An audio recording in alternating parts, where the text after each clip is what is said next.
Rio Ngumoha mulai disiapkan untuk pekerjaan baru di lini depan Liverpool. Winger muda yang selama ini paling nyaman menusuk dari kiri tersebut dimainkan di sisi kanan ketika masuk pada babak kedua melawan Wrexham. Kebetulan? Mungkin saja. Namun, eksperimen Andoni Iraola itu muncul ketika Liverpool sedang memburu Bradley Barcola, pemain yang juga menjadikan sayap kiri sebagai panggung utamanya. Jika Barcola benar-benar datang, Ngumoha kemungkinan tidak disingkirkan, melainkan dipindahkan untuk mengisi lubang besar yang ditinggalkan Mohamed Salah. Ngumoha punya modal yang membuat Liverpool berani mengutak-atik posisinya. Pemain kelahiran 29 Agustus 2008 itu bergabung dari Akademi Chelsea pada September 2024 dan melakoni debut senior melawan Accrington Stanley pada Januari 2025.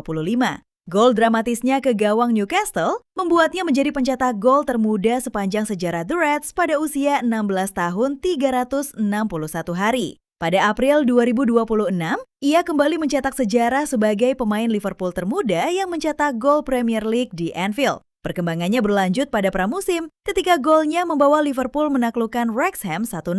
Secara karakter, perpindahan ke kanan bukan perkara membalik sandal. Ngumoha adalah penyerang berkaki kanan yang terbiasa bergerak dari kiri, melewati lawan, lalu menyerang ruang tembak di tengah. Dari kanan, sudut permainannya berubah. Ia perlu lebih rajin menjaga lebar, mengirim umpan, bekerja sama dengan bek sayap, atau menyerang kotak penalti tanpa bola. Meski begitu, sang pemain mengakui dirinya siap bermain di kedua sisi. Kecepatan, keberanian berduel, dan kemampuan menggiring bola membuat eksperimen ini masuk akal. Apalagi sistem Iraola menuntut winger agresif saat menekan dan berlari vertikal. Masalahnya, Liverpool jangan sampai membebani seorang remaja dengan tugas menggantikan Salah secara instan. Ngumoha masih membutuhkan pengelolaan menit bermain, perlindungan dari ekspektasi, serta ruang untuk melakukan kesalahan. Jika Barcola datang, persaingan justru bisa menguntungkan perkembangannya karena ia nggak harus menjadi tumpuan setiap pekan. Namun, apabila transfer itu gagal, Liverpool perlu menentukan apakah sisi kanan benar-benar akan dipercayakan kepadanya atau tetap membeli pemain lain. Yang jelas, eksperimen ini memberi satu pesan. Ngumoha bukan pelengkap rombongan, melainkan bagian serius dari peta masa depan Anfield.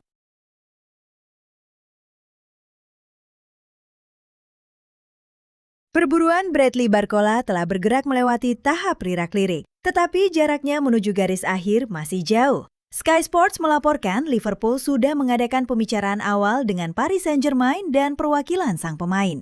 Kepindahan ke Anfield disebut menarik bagi Barcola, tetapi kedua klub masih terpisah jurang valuasi. PSG memasang harga sekitar 145 juta pound sterling, angka yang membuat transfer ini sangat sulit diselesaikan dalam kondisi sekarang. Artinya, ketertarikan Liverpool nyata dan komunikasi sudah berlangsung, tetapi belum ada kesepakatan biaya transfer. Barcola berusia 23 tahun dan masih terikat kontrak dengan PSG sampai 2028 setelah menekan kontrak 5 tahun ketika datang dari Lyon pada Agustus 2023. Sky Sports menyebut pemain Prancis itu tidak berniat memperpanjang kontrak karena frustrasi terhadap menit bermainnya. Pada Liga 1 musim 2025-26, ia membukukan 11 gol dan 1 assist dalam 1.750 menit. Nilainya makin mahal karena bukan cuma menjual potensi. Barcola menjadi bagian dari skuad PSG yang mempertahankan trofi Liga Champions, sebuah perjalanan yang bahkan mencakup kemenangan agregat 4-0 atas Liverpool di perempat final. Ketertarikan The Reds gampang dibaca. Iraola membutuhkan winger yang cepat, kuat menekan, berani menyerang ruang, dan mampu mengubah transisi menjadi peluang dalam beberapa sentuhan.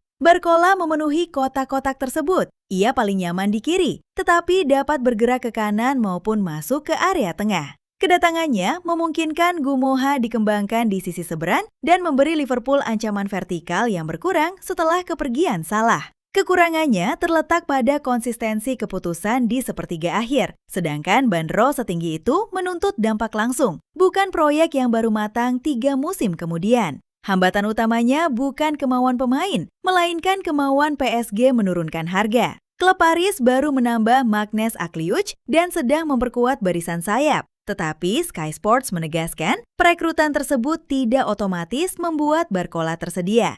Presiden PSG Nasser Al-Khelaifi juga tidak mengonfirmasi penjualan dan hanya menyampaikan bahwa klub bekerja dengan tenang. Liverpool secara logis akan mencoba menekan harga dengan memanfaatkan kontrak yang tersisa 2 tahun, sementara PSG bisa memilih mempertahankannya 1 musim lagi. Peluang transfer tetap hidup, tetapi sebelum angka di meja negosiasi mengecil, Barcola masih lebih dekat ke Paris daripada Merseyside.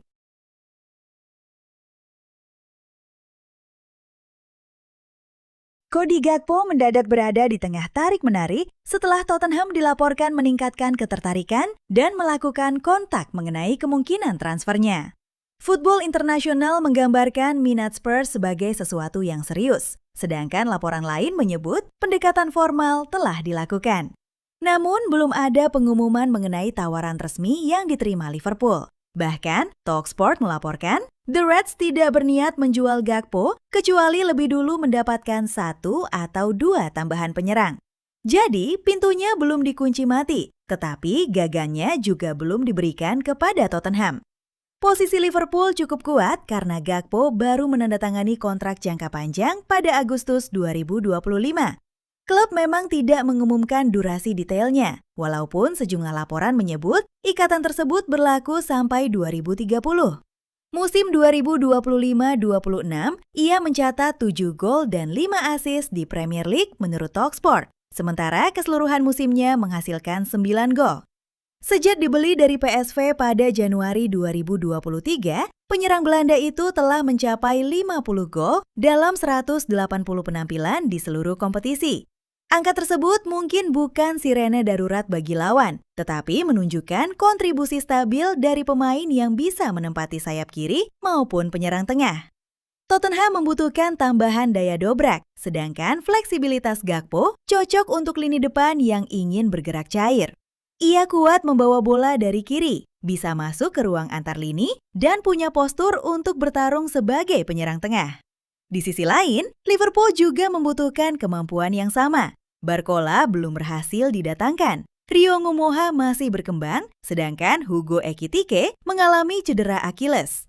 Melepas Gakpo sekarang tanpa pengganti siap pakai, sama saja menjual payung ketika langit mulai menghitam. Uang besar mungkin menggoda, tetapi kehilangan kedalaman skuad juga membawa ongkos olahraga yang mahal. Karena itu, masa depan Gakpo kemungkinan bergantung pada rangkaian transfer lain.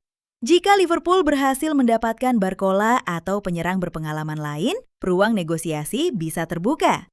Jika tidak, Tottenham bakal sulit mengubah ketertarikan menjadi kesepakatan. Gakpo sendiri dikabarkan terbuka terhadap kemungkinan pindah apabila kedua klub menemukan jalan tengah, tetapi belum ada pernyataan langsung darinya. Untuk sementara, tekanan terbesar berada di kubu Spurs. Mereka harus mengajukan paket yang cukup menarik sekaligus menunggu Liverpool memperoleh pengganti. Bursa ini seperti permainan domino, satu keping belum jatuh, semuanya masih berdiri tegang.